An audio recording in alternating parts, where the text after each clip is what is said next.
आप लोगों के लिए वीडियोस लेकर आते हैं। पूरा एक सेगमेंट था वो शिफ्ट होता जा रहा है डिजिटल मीडिया के ऊपर, कि जो राइटर हैं अब ड्रामा लिखना चाहते हैं। उनको हमने बताया था राइटर्स के इंटरव्यूज करके कि भाई ड्रामा इस तरह से लिखा जाता है। अस्सलाम वालेकुम दोस्तों, मैं ज़ुहैब रमज़ान भट्टी।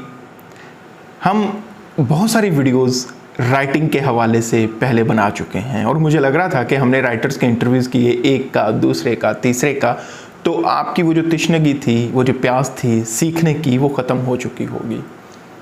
लास्ट एक वीडियो मेरी क्वेश्चन सेशन पे थी, उसमें हमने आंसर्स दिए थे, सवालों के जवाब आपके दिए थे, लेकिन फिर भी मैं समझता हूँ कि एक वीडियो ज़रूरी है इस टॉपिक के ऊपर मज़ीद। आज की जो वीडियो है वो स्पेशली उनके लिए नहीं है जो राइटर हैं और ड्रामा लिखना चाहते हैं या फिल्म लिखना चाहते हैं। बेसिकली अब तक हमारी जितनी भी वीडियोस थी, मैं समझता हूँ जो कन्फ्यूजन शायद आप लोगों को है, कुछ लोगों को, वो भी दूर कर दी जाए। अब तक जितनी भी वीडियो राइटिंग के हवाले से थी वो थी उन राइटर्स के लिए जो राइटर हैं, जो मैगजीन्स के लिए लिखते रहे हैं, जिन्होंने शायद कोई बुक भी लिखी हो या जिन्होंने मुख्तलिफ डाइजेस्टों में लिखा हो या वो छोटे मोटे स्क्रिप्ट लिख चुके हों, ऑलरेडी लिखते हों और उनके छपते हों, तो हम उनको कहते हैं राइटर। वो राइटर जब चाहते हैं कि हम ड्रामा लिखें या फिल्म लिखें, टीवी के लिए लिखें, तो उनको क्या क्या चीज़ें करनी ज़रूरी हैं, उनको कहाँ पे अप्रोच करना है, कैसे अप्रोच करना है, किस फॉर्मेट के तहत लिखना है, कैसे लिखना है और कैसे उसको आगे पहुँचाना है, ये सारी चीज़ें थी उनके लिए। लेकिन इस सारे सिनेरियो में ये जो इतनी सारी वीडियोस हमने की, उसमें मैंने ये देखा कि बहुत सारे ऐसे लोग भी हमसे कांटेक्ट कर रहे थे कि जो बेसिकली राइटर थे ही नहीं, लेकिन वो ड्रामा लिखना चाहते हैं। उन्होंने कभी लिखा ही नहीं और वो डायरेक्ट ड्रामा लिखना चाहते हैं। तो आज की ये वीडियो खुसूसन उन लोगों के लिए है। बेसिकली देखें, जब मैं कहता हूँ ना कि राइटर, तो सबसे पहले तो आप अपने आप से ये सवाल करें कि क्या आप राइटर हैं? क्या आप राइटर हैं? जब मैं ये फिर दोबारा आपसे पूछ रहा हूँ तो इसका मतलब ये है कि आप एक राइटर हों, आपकी कहानियाँ छप रही हों, चाहे वो बच्चों के मैगज़ीन में, बड़ों के मैगज़ीन में, मुख्तलिफ मैगज़ीन्स में, पेपर्स में, या फिर डाइजेस्ट में नॉवेल्स छप रहे हों।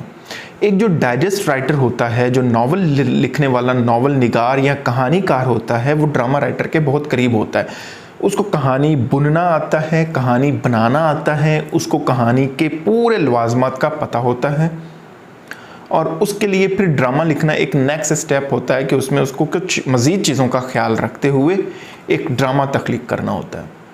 तो हमें जो क्वेश्चंस पूछते हैं कि जी हमने भी लिखना है, तो बेसिकली उनके पास कहीं जहन में एक कहानी होती है, वो उस कहानी को सामने रख के वो कहते हैं कि हमने डायरेक्ट ड्रामा लिखना है। तो ऐसा पॉसिबल नहीं है। मैं आप लोगों से ही मुखातिब हूँ कि ऐसा पॉसिबल नहीं है। मैं उन दोस्तों से मुखातिब हूँ, उन लड़के लड़कियों से मुखातिब हूँ जो ये कहते हैं कि हमने लिखना है और हम ड्रामा लिखना चाहते हैं। तो भैया, सबसे पहली बात तो ये है कि पहले राइटर बने, अपने नाम के साथ राइटर लगे आपके। वो कैसे लगेगा? आप कोई छोटे मोटे स्क्रिप्ट्स लिखें, कोई कहानियाँ लिखें, मैगजीन्स में छपवाएं, अखबारात में छपवाएं, या उसके बाद फिर आप सबसे जो मेन पॉइंट, उसका बड़ा पॉइंट जो आता है वो ये है कि आप नावल लिख के किसी डाइजेस्ट में छपवाएं। जब उसको डाइजेस्ट वाले छाप लेंगे तो इसका मतलब है कि अब आप राइटर बन चुके हैं प्रॉपर। फिर वहाँ पर आपको एप्रिसिएशन मिलती है। आपने देखा होगा कि डाइजेस्टों में जो कहानियाँ छपती हैं, जो नॉवेल्स छपते हैं, तो उसमें उनको लेटर्स आते हैं, खुतूत आते हैं एप्रिसिएशन के, तनकीद के। आपकी एक नाम बनता, पहचान बनता है। इस वक्त पाकिस्तान में ज़्यादातर जो कामयाब राइटर्स हैं, ड्रामा राइटर्स, वो ज़्यादातर कौन से हैं? वो हैं जो पहले कभी डाइजेस्ट के लिए लिखा करते थे, या डाइजेस्ट के लिए ना भी लिखते हों लेकिन वो बाकायदा एक राइटर थे। पहले दौर कुछ और होता था। पहले ये दौर था कि एक आध टीवी चैनल होता था या स्टेज थिएटर्स थे, उनके लिए स्क्रिप्ट लिखे जाते थे, या वो एक आध चैनल के लिए लिखे जा रहे होते थे। लेकिन अब तो इतने ज़्यादा प्लेटफॉर्म्स आ गए हैं और जितने ज़्यादा प्लेटफॉर्म आए हैं उतना वो चूज़ी भी हो गए। ज़ाहिर है कि इतने सारे चैनल्स जब होंगे तो वो चूज़ी इसलिए होंगे कि वो चाहेंगे कि हम किसी का स्क्रिप्ट लें तो वो बड़ा अच्छा हो, मुनफरद हो, हटके हो, नयापन हो, नई चीज़ हो, और उस पर रेटिंग मिले, उस पर रैंकिंग मिले, उस पर एड्स मिले, जो पैसे वो लगा रहे हैं वो पूरे हों। तो ज़ाहिर है कि एक नया राइटर जिसने कभी पहले लिखा नहीं है तो वो उसका ड्रामा तो कभी भी नहीं लेंगे। इसी तरह फिल्म की तरफ आ जाएं, पहले भी जब एक ख़ास तबके के लिए ख़ास तरह की फ़िल्में बनती थी, अब तो फिल्में बहुत अच्छी क्वालिटी फिल्म्स बननी शुरू हो गई हैं पाकिस्तान में। तो जब फिल्म का बजट बढ़ गया है, जब क्वालिटी फिल्म्स बननी शुरू हो गई हैं, तो एक नए राइटर का जिसने कभी लिखा ही नहीं है उसका स्क्रिप्ट क्यों लेंगे? ये आप अपने आप से सवाल पूछें।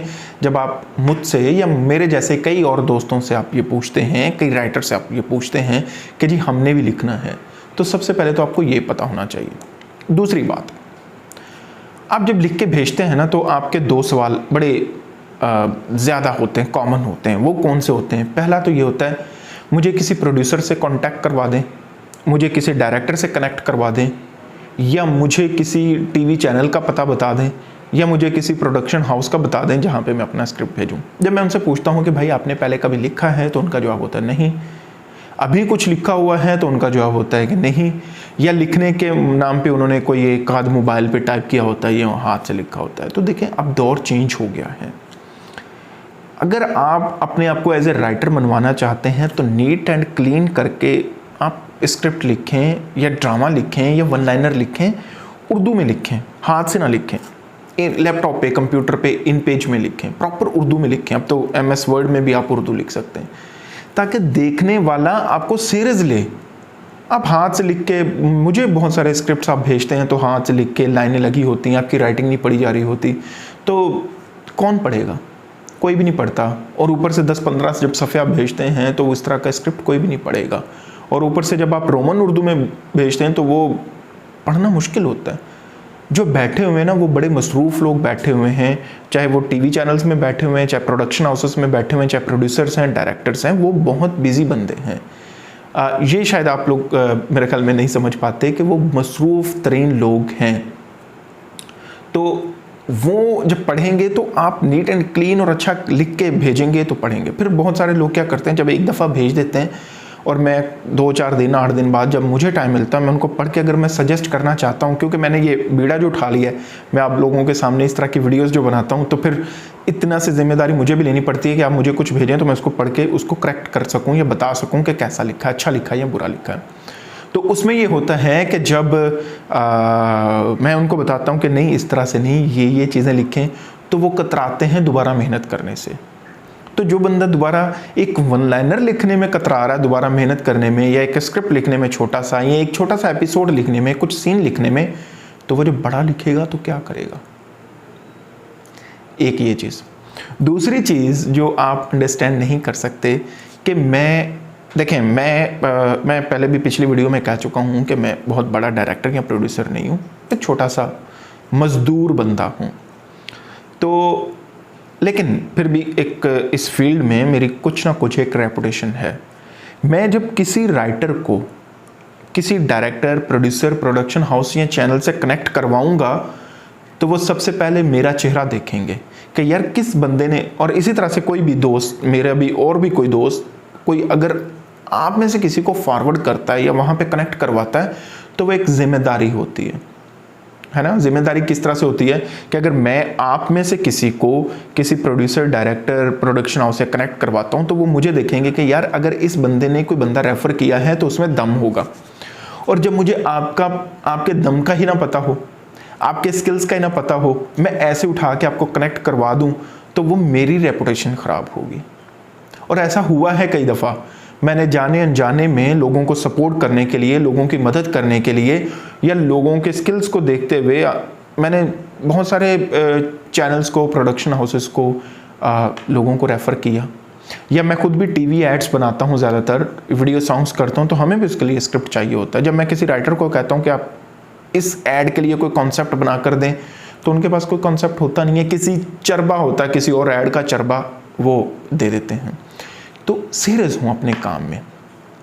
और फिर एक जो सबसे बड़ी बात जो आप लोगों की, अक्सर लोगों की होती है कि एक तरफ वो चाह रहे होते हैं कि फौरी किसी प्रोडक्शन हाउस से कनेक्ट हो जाएं, किसी चैनल के साथ कनेक्ट हो जाएं, किसी राइटर, डायरेक्टर, प्रोड्यूसर के साथ कनेक्ट हो जाएं, लेकिन जब उनको कहते हैं ना कोई अच्छा नीट एंड क्लीन वर्नालर लिखें और ताकि उनको दिया जाए या उनको दें ताकि लिखे मैं पढ़ूँ कि अच्छा है तो फिर मैं आपको कनेक्ट करवाऊँ, तो वो बहुत सारे अक्सर कहते हैं कि सर इस तरह से हमारा वन लाइनर ना कहीं आउट हो जाए। तो मैं फिर भाई हाथ जोड़ के आपको कहता हूँ कि जिन लोगों के साथ आपने आगे काम करने जाना है उनके पास ढेर लगा होता है।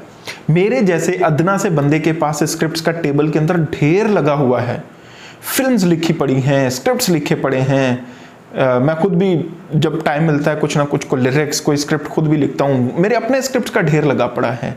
आप जैसे बहुत सारे दोस्तों का तो है ही, बहुत सारे मंझे हुए राइटर्स का मेरे पास स्क्रिप्ट्स पड़े हुए हैं कि कहीं कोई मौका मिलेगा तो उसके ऊपर कोई शॉर्ट फिल्म बनाई जाएगी, कोई ड्रामा शायद बन जाए, या कोई कॉन्सेप्ट के ऊपर शायद कल को कोई शॉर्ट फिल्म बना ली जाए।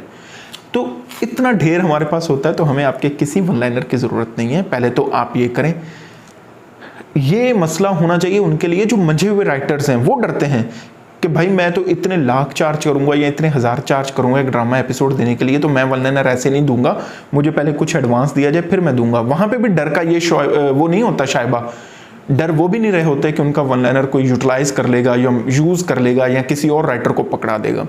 ऐसा कोई भी नहीं होता इस फील्ड में कि आपका वन लाइनर लेके, स्क्रिप्ट लेके किसी और राइटर को कह के जी इसके ऊपर लिखें। कम से कम हम जो हैं या मेरे जितनों को मैं जानता हूँ वो कम से कम इतने वो ईमानदार और अच्छे लोग ज़रूर हैं कि वो अगर आपकी कोई चीज़ अच्छी होगी या आपसे कोई चीज़ लेंगे तो आपका नाम ज़रूर देंगे। लेकिन आज तो मैं मुखातिब हूँ उन नए लोगों से जिन्होंने अभी तक कुछ लिखा ही नहीं है, वो लिखना चाहते हैं। तो मैं उनको फिर मशवरा दूंगा कि अगर आप नए आए हैं, इस फील्ड में आना चाहते हैं एज ए राइटर, तो भाई आपके लिए बहुत सारे प्लेटफॉर्म पहले मौजूद हैं। आप किसी मैगज़ीन में लिखें, किसी डाइजेस्ट में लिखें, अपना लिखा हुआ कहीं पे कुछ छपवाएं और अपने इर्द गिर्द किसी से तस्हीह करवाएं। पहले आप कहीं पे भी रहते हो, दुनिया के किसी भी कोने में रहते हो, तो ये ज़रूर होगा कि आपके इर्द गिर्द ही कोई पढ़ने वाला अच्छा होगा, कोई ड्रामे का शौकीन, फिल्म का शौकीन होगा, पढ़ना जानता होगा, उसको पढ़वाएं, उससे राय लें। फिर दूसरा ये काम करें, जब आप कोई चीज़ लिखें उसको रख दें, हफ्ते 10 दिन के बाद खुद अपने ही लिखे हुए को पढ़ें। आपको बेशुमार कमियां महसूस होंगी। अगर आपको कमियां महसूस नहीं हो रही हैं तो इसका ये मतलब है कि आप कमी को महसूस नहीं करना चाह रहे। आप कमी को महसूस करें कि जो आपने 10 दिन पहले, 15 दिन पहले, महीना पहले लिखा था उसमें अब क्या कमी है, फिर आपको पता चलेगा और फिर आप इस काबिल होंगे कि आप किसी ड्रामे के लिए जाएं। ड्रामा बहुत बड़ी फील्ड है, फिल्म बड़ी फील्ड है और बहुत दूर की फील्ड है। उसके लिए पहले अपने आप को एज ए राइटर बनवाएं। और मैं नहीं समझता ऐसा कोई टॉप टीवी चैनल होगा या कोई बड़ा प्रोड्यूसर होगा वो कहेगा कि अच्छा ये आजकल के दौर में कि अच्छा ये नया राइटर है, चलें इसके ऊपर बनाते हैं। लाखों रुपए, करोड़ों रुपए लगते हैं प्रोडक्शन के ऊपर, वो नए की नहीं लेंगे। पहले अपने आप को एज ए राइटर बनवाएं। हमारी जो पहली वीडियोस थी वो उन राइटर्स के हवाले से थी कि जो राइटर हैं अब ड्रामा लिखना चाहते हैं। उनको हमने बताया था राइटर्स के इंटरव्यूज़ करके कि भाई ड्रामा इस तरह से लिखा जाता है। तो आप लोग जो आज जो जिनके लिए स्पेशली वीडियो है, ये तो उनके लिए है जिन्होंने सिर्फ लिख के रखा होगा लेकिन कभी कहीं छपवाया नहीं होगा या एक आध छपवाई होगी चीज़। तो वो राइटर अगर बनना चाहते हैं तो मेरी आज की इस वीडियो को ज़रा वो समझें, अंडरस्टैंड करें और फिर लिखें और कंप्लीट लिखें।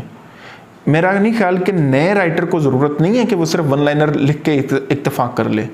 आप अगर पूरा एक सीरियल या सीरीज़ नहीं लिख सकते तो कम से कम 2-4 एपिसोड तो लिखें उसके, ताकि पढ़ने वाले को, किसी प्रोडक्शन हाउस को, प्रोड्यूसर को, कंटेंट हेड को ये तो पता चले कि आप एपिसोड किस तरह से लिखते हैं, आपने उन पैरामीटर्स को पूरा किया भी है कि नहीं, जिस तरह से ड्रामा लिखा जाता है वैसे लिखा भी है कि नहीं लिखा।